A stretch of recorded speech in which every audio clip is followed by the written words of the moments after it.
Well, here we are. Gasoline in the United States is $4.48 on average. If you live in the parts of the country that are most densely populated, you're probably paying more than that. I know I am. The Biden administration is doing absolutely nothing to reverse that. They've only made the problem worse. Of course, they created this problem largely by disrupting global oil markets by trying to target Russian energy.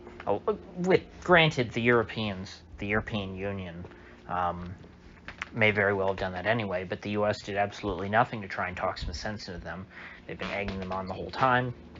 That is going to, of course, as I've said in the past, put a strain on the rest of the oil market globally.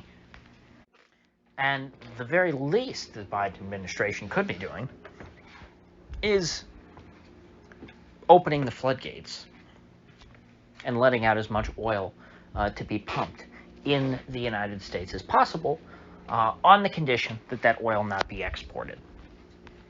That'd be the way to bring down oil prices in this country. If you want to accelerate the process, cut all the red tape,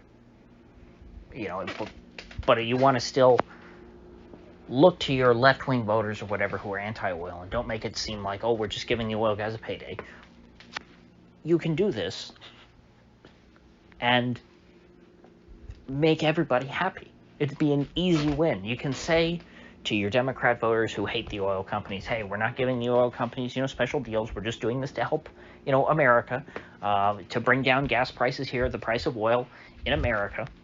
A temporary expediency, whatever they want to call it, and then that will lead to speculators already bringing down the price of oil. Instead, we see the opposite. Oil prices continue to rise. Meanwhile, what the Biden administration is actually doing is not just agitating the war in Ukraine, sending over $40 billion to be grifted away by who knows who, going to who knows where, and funding who knows which special interest groups, certainly the military-industrial complex, but I'm sure plenty of other people are getting their fill off that $40 billion too. The pigs at the trough are never in short supply. What is it the folks in the Biden administration feel like they should be doing? It's restarting America's war in Somalia, which frankly I didn't even know Trump had actually ended. Maybe he really didn't, but the reports that I'm reading are saying that Trump ended the war in Somalia, which 99.9% of Americans have never heard of. People in America have no idea that the U.S. has been at war in Somalia since the 90s, pretty much. People know, oh, Somalia, yeah, that's that shithole country. That's terrible. That's where Ilhan Omar is from, so it must be a terrible place. They never stop to ask themselves why. Somalia would not be a paradise in the absence of the U.S.'s war there, but certainly when you have the global superpower dropping bombs seemingly at random throughout your country for, what is it now, 30 years? I mean, it was Clinton who went into Somalia. And right now, just as our country's in crisis, just as financial markets are in free fall, which I'm not saying you should focus on the Wall Street people. That's not what I'm saying at all. I think that financial markets should be in free fall. That's a good thing. But it is nevertheless, if you're the President of the United States, that's a problem for you. Because our economy is going to go down with it. Our standards of living are going to take a hit. They already have. Look at the inflation. Inflation is not going to be cured or helped in any way by restarting a war in Somalia, yet that's exactly what the Biden administration wants to do. Now, it's not something that's unique to Biden. Obviously, every administration, apparently, I guess, except for Trump's, which I really would have to see more real hard stuff on this, because, I mean, I've heard the U.S. has claimed to end wars in the past and then kept the war going. So I'm not sure how confident I am in this claim that Trump ended the war in Somalia, but let's just say that he did. It's not just about Biden. Any president who came in, other than, let's say, Trump, would have done the exact same thing and restarted this war in Somalia. So this is not something that is unique to Biden, that you should say, oh, Biden is so uniquely out of touch, although he is kind of uniquely out of touch.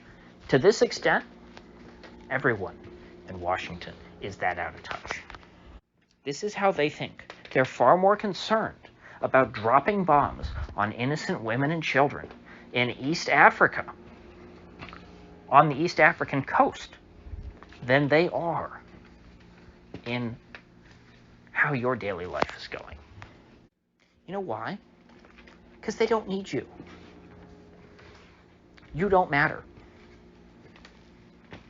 Depending on whether or not these members of Congress, to the extent that people in Congress have any idea what's going on, they don't even know that the war in Somalia exists. But you know what? Let's leave them aside. Because obviously you don't matter to your congressman, because either they're in a red district or a blue district, and you're going to vote for them or not vote for them one way or the other.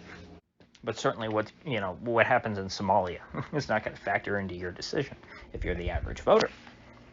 But it is going to factor into the decision of various interest groups, arm manufacturers, perhaps foreign policy think tanks, which are largely funded by the arms manufacturers in foreign countries. It's going to factor into who they vote for if you support this war in Somalia. Now, Congress doesn't even have to, because Congress has never been really addressed on the war in Somalia. It's always been the president just acting on his own, going all the way back to Bill Clinton. Now, if I remember correctly, I think George W. Bush really ramped up the war in Somalia. But they've all had a hand in it. You know, this really is just a great example of how sick and broken and irreparably damaged our system is, how fundamentally broken it is. Because at a time like this, when there's all this going on, the fact that they don't even have the tact to wait to restart their war in Somalia, for when, until we're in somewhat of a decent position as a country, it's just about as insulting of a thing as I can imagine. And they're not doing it to be insulting. It's that they don't care, because they've never felt constrained by anything. They've never feared for their own power, really. I guess they seem to fear it, when Trump was around, although I think wrongly. They could have certainly co-opted Trump. A lot of people did. But the vast majority of people in the national security state and the permanent bureaucracy were too offended, by Trump's manners to properly co-opt him. And so they need a patsy in there in the form of Joe Biden to go about doing all of the terrible deeds that they're used to doing. And they're doing them out in the open. They always have. Just like those guys in the military who bragged to the media about lying to Trump about the war in Syria, which Trump did, to his credit, order them to end. And they said, okay, sure. And then they never did. They just kept on fighting the war. People kept on dying needlessly. There was no reason for any of them to die. There wasn't any reason to, if the president had ordered it to begin with, but there's even less reason once the president, affirmatively orders them to stop the killing. When you see moves like this, it just really should hit home for you that there is nothing to salvage here. It's not a matter of just, you win an election and then we could take America back. That's not going to happen. These people permeate the entire system. You have to throw it all out and start over fresh. There is no salvaging the regime in Washington. They are irredeemable.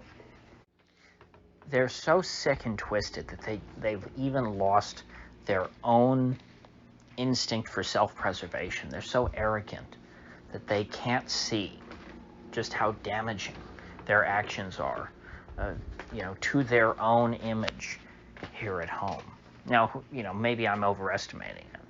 Yeah, still, tomorrow, after they've made this decision, 99.9% of Americans will have no idea that there's a war in Somalia, even though it seemed to be trending on Twitter today.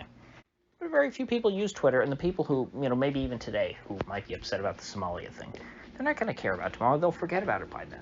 They can't even find Somalia on a map. After all, the media's told them, you need to have all eyes on Ukraine. That's what really matters, is Ukraine. Why? Because the people who are intervening in Ukraine, we don't like them. So they're bad people. But, we're When we bomb innocent civilians in Somalia, no biggie. Not only, do we, they're not even just going to come out and say, hey, this is happening, and here's why it's a good thing. No, they don't do that. They just don't talk about it. And all the while, people here at home continue to suffer. I'm looking at this footage out of Sri Lanka. I guess gas prices went up there too. And it makes you realize, civilization's a pretty fragile thing. People who are used to living a comfortable life, full of resources that have been extremely scarce throughout all of human history for, think about it, tens of thousands of years, that now all of a sudden in the last couple of generations have become relatively less scarce. Things like food and shelter, fuel. Fuel's what's made it all possible. I've talked about that in the past.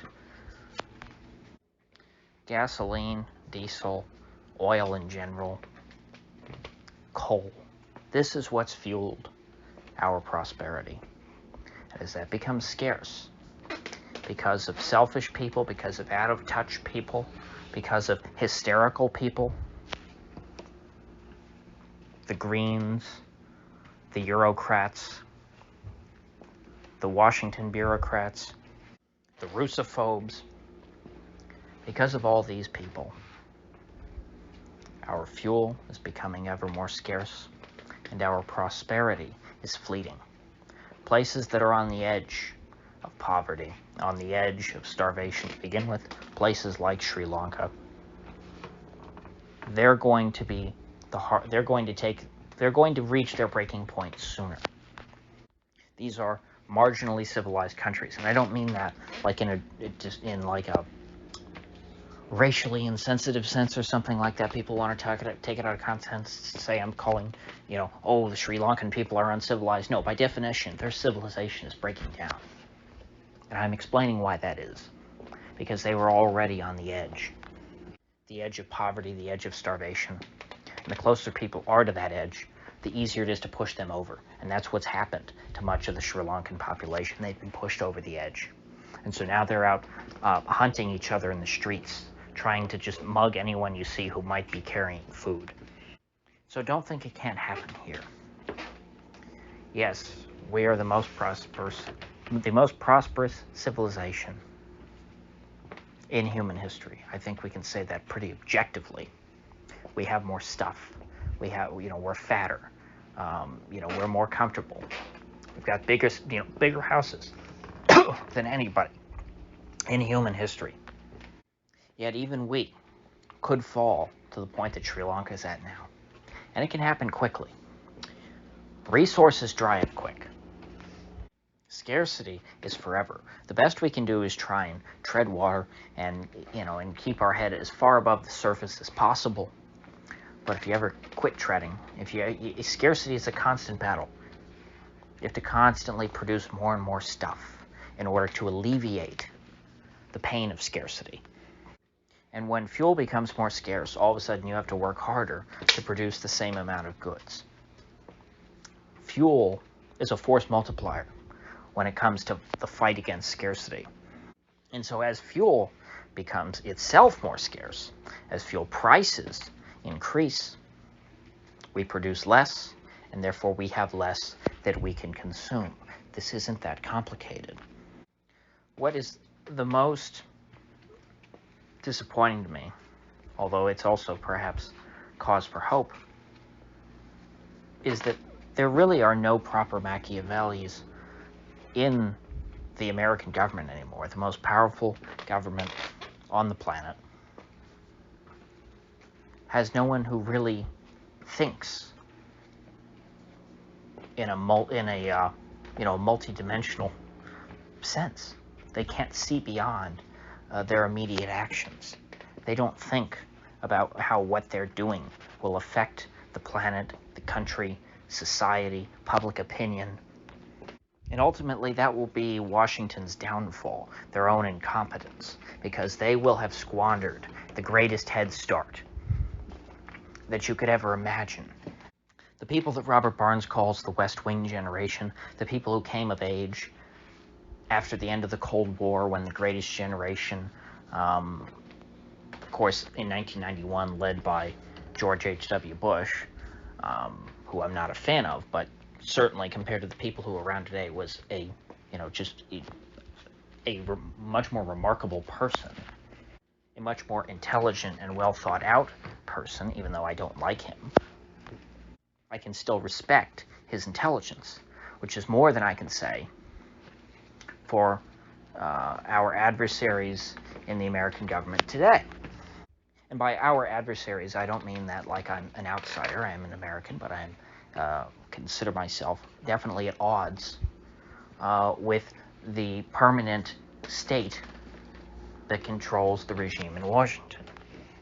And the fact that they don't have enough tact, that they don't have the perspective to realize that there's more important things that they need to be worrying about right now than restarting their decades-long war in Somalia. While it angers me, it also gives me some hope, because it exposes just how stupid these people are. And when I think about it that way, I think, you know what, maybe there's a chance that we win in the long run, because they can't keep screwing up like this forever. This is what happened to the British Empire.